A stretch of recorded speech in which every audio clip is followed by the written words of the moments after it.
Today, we're trying to solve maybe the oldest problem in beekeeping, the simple fact that you can't see through wood. Right.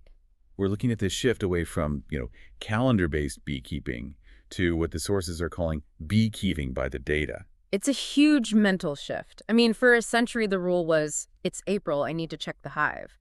But bees, they don't have calendars? No, they respond to biology, to the weather. And if you're only cracking the lid every 2 weeks, you're just getting a snapshot. You see one frame of the movie, but you're missing the entire story. And the material we're looking at makes a really sharp point here, a distinction between observation and data. Yeah. Cracking that lid observation, that tells you what happened. You see a frame of brood. But the continuous data, that's what tells you why it happened. Exactly. And without that why, you can't really measure if what you're doing is even working. The tech we're discussing uses these little in-hive sensors. Tracking what? Temperature, weight? Temperature, weight, and humidity. That data goes right to your phone, for quick alerts. But the real analysis, the deep dive, that happens on the desktop. Okay, so let's break down those signals. First up is temperature. The sources call it the primary regulatory signal. Think of it as the control center. The bees have one target number they are obsessed with, 95 degrees Fahrenheit. That's for the brood, right? That's the magic number for rearing brood. So if you look at your chart and see a flat, boring line right at 95, that's perfect. It means the colony is in complete control. And what if it's not a flat line?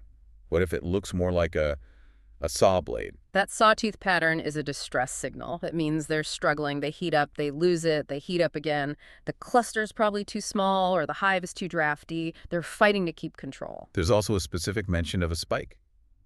Something about swarming. Right. A sudden jump. Maybe 5 degrees out of nowhere. That's often the whole colony firing up their flight muscles, getting ready to leave. Which would pair perfectly with the next metric. Weight.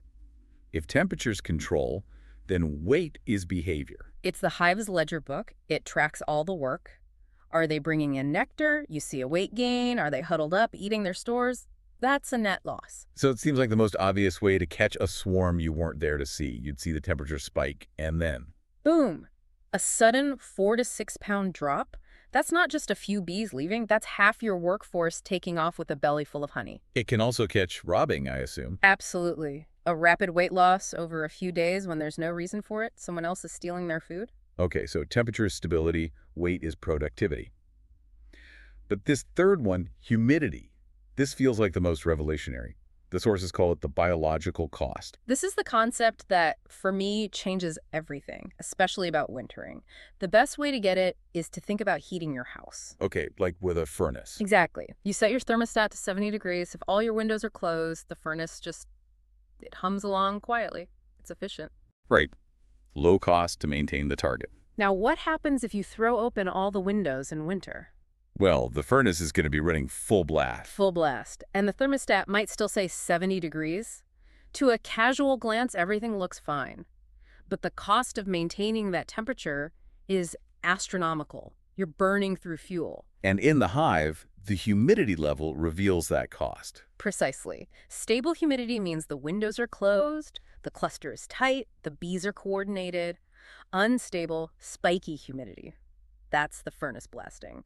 The temperature might still be 95, but they are burning through honey, fanning like crazy just to stay alive. So they're just tolerating moisture, not actually managing it. And that leads to disease. Gut stress, disease, you name it. Which brings us to a practical application. We have this saying, sick bees don't forage. So if there's a huge nectar flow, and all your other hives are gaining weight except for one, That's your red flag. The data's telling you there's a health problem long before you'd ever see it on a frame.